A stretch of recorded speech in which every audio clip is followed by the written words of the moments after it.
Kali ini saya akan mempresentasikan tentang perencanaan sediaan farmasi dan bahan medis habis pakai. Data berikut adalah kebutuhan obat, alat kesehatan, bahan medis habis pakai dari Rumah Sakit Sehat Sejahtera. Kebutuhan untuk 2 bulan. Selanjutnya kita akan membuat daftar defekta yang terdiri dari nomor, tanggal, nama obat atau alkes atau bahan medis habis pakai, jumlah obat yang akan diorder, serta nama PBF atau distributornya.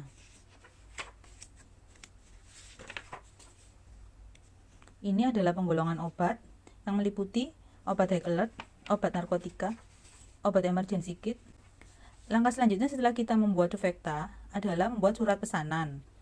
Surat pesanan obat ini adalah contoh dari surat pesanan narkotika, di mana dalam satu surat pesanan narkotika hanya boleh memuat satu nama obat. Untuk surat pesanan psikotropika, dalam satu surat pesanan bisa berisi lebih dari satu obat.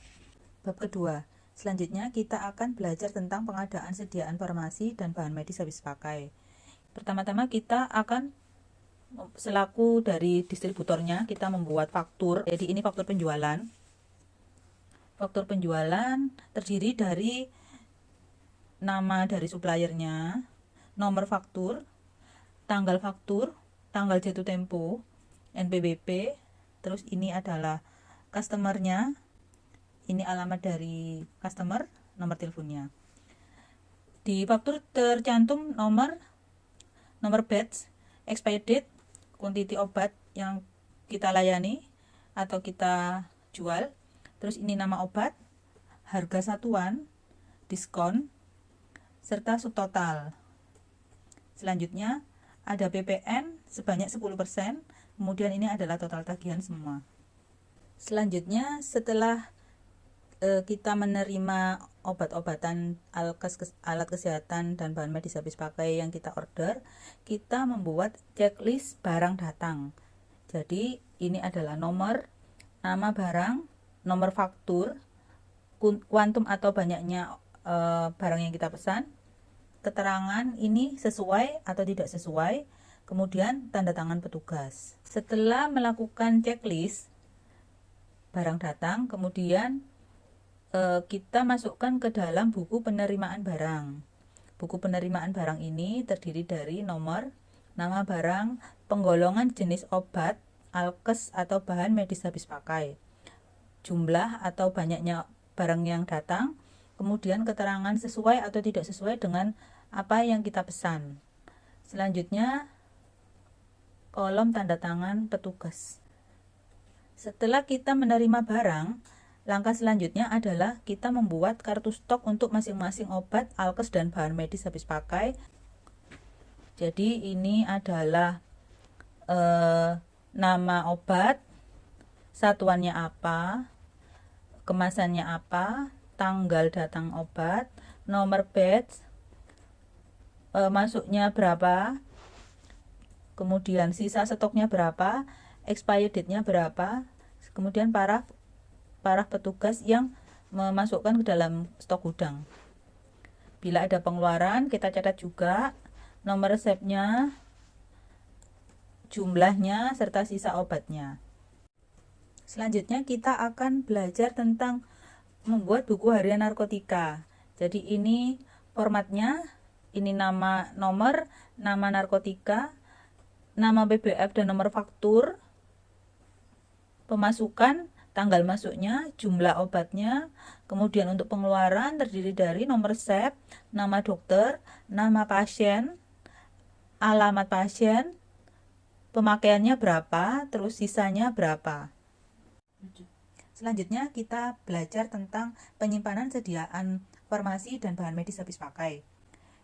Kita akan membuat penandaan pada obat-obat lasa dan obat-obat high alert. Penandaan obat lasa. Obat-obat lasa atau look alike sound alike atau obat norum, nama obat rupa mirip, yaitu dengan adanya penanda stiker khusus label berwarna hijau pada troli atau jolly box obat. Seperti ini contohnya. Untuk obat dengan 2 atau lebih kekuatan atau dosis yang berbeda, diberi warna label nama yang berbeda.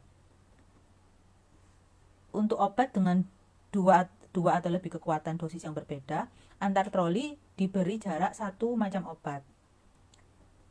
Kemudian penggunaan metode Tolman letter, yaitu penggunaan huruf kapital pada nama obat untuk membantu mengurangi terjadinya kesalahan pada obat-obat Lassa. Contohnya penggunaan metode Tolman letter. B-Com-C dan B-Com-Z. Di sini kita membedakan antara C dan Z dengan huruf kapital. Jadi B-Com sama-sama B-Com, dan untuk yang beda adalah C dan Z ini kita beri huruf kapital. Demikian pula dengan ProbioKit dan ProbioStim. Perbedaannya terletak di kit dan stim. Jadi yang kit dan stim kita berikan huruf kapital. Contoh pemberian warna label yang berbeda untuk obat dengan 2 dosis atau lebih. Misalnya obat Hexilon. Hexilon ada 3 dosis, yaitu Hexilon 4 mili, Hexilon 8 mili, dan Hexilon 16 mili. Kita bisa memberikan warna hijau untuk label di akriliknya atau di jolly box-nya dengan warna hijau untuk dosis yang paling rendah.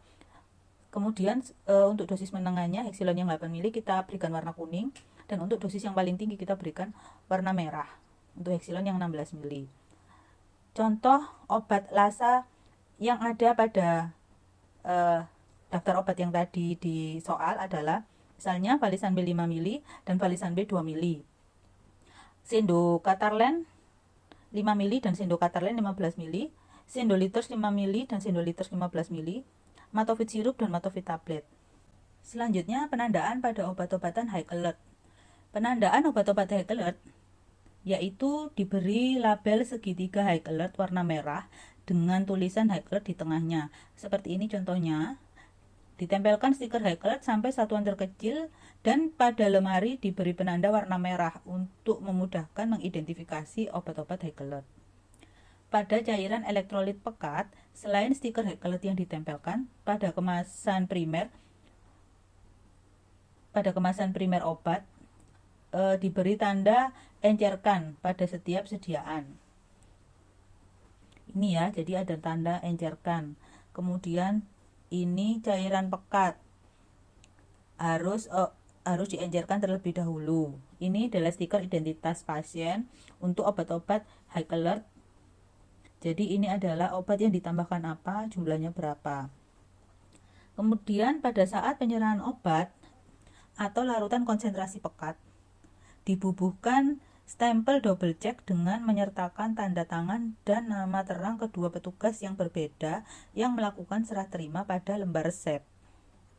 Ini stempel double checknya, dan ini adalah kotak yang nanti diisi nama serta paraf petugas yang melakukan serah terima. Contoh-contoh obat high alert pada soal: Cyclophosphamide injeksi, MTX injeksi, ini termasuk obat kemoterapi. Demikian juga adriamycin injeksi. Kemudian morfin injeksi termasuk golongan narkotika. Valisan B 2 mili dan 5 mili, analsik tablet esilgan 1 mili, ini termasuk golongan obat-obatan sedatif. Dan kalau Codipron cum expectorant kapsul termasuk golongan obat narkotika. Selanjutnya adalah dena pengelompokan obat, alkes, dan bahan medis habis pakai. Ini adalah kasir, di sini adalah kasir farmasi rawat jalan. Ini adalah untuk penyerahan obatnya. Di belakang kasir rawat jalan ada lemari UTC untuk pembelian bebas. Setelah itu kita bisa masuk ke dalam ruangan farmasi. Di sini ada rak untuk tempat salep, krim, spray, tetes mata, tetes hidung, dan untuk oral drop. Di sini adalah rak obat untuk rekon pasien. Ini adalah farmasi rawat inap. Dan di sini adalah rak obat tablet A, rak obat tablet, rak obat tablet, rak obat tablet, dan ini adalah rak untuk obat dengan sediaan injeksi. Di sebelah sini adalah rak sirup. Rak sirup selanjutnya di bawahnya, di bawah rak sirup ada lemari narkotika psikotropika yang digunakan untuk pengeluaran harian. Di samping lemari narkotika psikotropi ada rak untuk obat-obatan perkusor dan obat-obatan OOT atau obat-obat tertentu. Ini kemudian ada meja peracikan, dan di dekat meja peracikan ada rak obat untuk obat-obatan yang fast moving, dan di baliknya ada rak alkes untuk obat-obatan yang alkes yang fast moving. Di samping rak sirup ada lemari bahan baku, selanjutnya ada wastafel, ada apar atau alat pemadam kebakaran, dan ini adalah lemari B3. Lemari B3 memang harus dekat dengan apar dan wastafel. Di samping rak B3 ini, lemari B3 ada rak alkes. Selanjutnya rak infus, rak alkes lagi, lemari S untuk vaksin, lemari S untuk sediaan high alert, dan ini ada lemari S lagi untuk obat-obatan injeksi atau suppositoria. Kemudian di sini ada gudang injeksi, terus ada rak infus. Di sebelah sini ada rak obat generik, rak obat tetes mata, salep mata, dan di sini ada obat-obat untuk obat karantina. Selanjutnya ini adalah gudang tablet. Ini ada untuk tempat benang, alat kesehatan yang berupa benang-benang untuk keperluan operasi. Terus ini adalah gudang untuk sirup. Nah, di sini ada gudang untuk high alert dan rak obat untuk rak obat high alert. Rak alkes, ini juga rak alkes dan infus.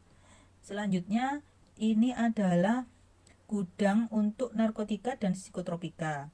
Di bawah gudang narkotika psikotropika ada gudang untuk perkusor, obat-obat perkusor dan untuk cairan pekat. Di sini ada ruang kerja apoteker, dan di sini ada admin atau untuk penerimaan barang. Ini adalah lemari dokumen. Sudah selesai. Berarti ini adalah denah dari instalasi farmasi Rumah Sakit Mitra Keluarga Surabaya. Simpanan obat secara FIFO. Metode FIFO yaitu first in first out, yaitu obat yang datang terlebih dahulu dikeluarkan dulu. Obat yang baru datang diletakkan di belakang obat yang lebih lama atau lebih awal datangnya. Biasanya dipakai untuk obat-obatan yang fast moving atau untuk bahan habis pakai seperti kasa atau masker yang tidak mempunyai tanggal kadaluarsa.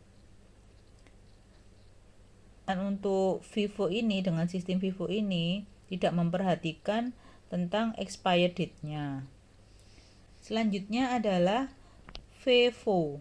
Metode FIFO atau first expired first out, yaitu obat yang mempunyai tanggal kadaluarsa lebih dekat dikeluarkan terlebih dahulu. Penataan obat dengan expired date yang lebih dekat diletakkan di depan dan diberi tanda panah merah seperti ini. Jadi ini adalah penandaan untuk FIFO sehingga mudah dilihat dan petugas bisa mengambil obat dengan expired date yang lebih awal dengan melihat tanda ini yang ditempel di masing-masing obat.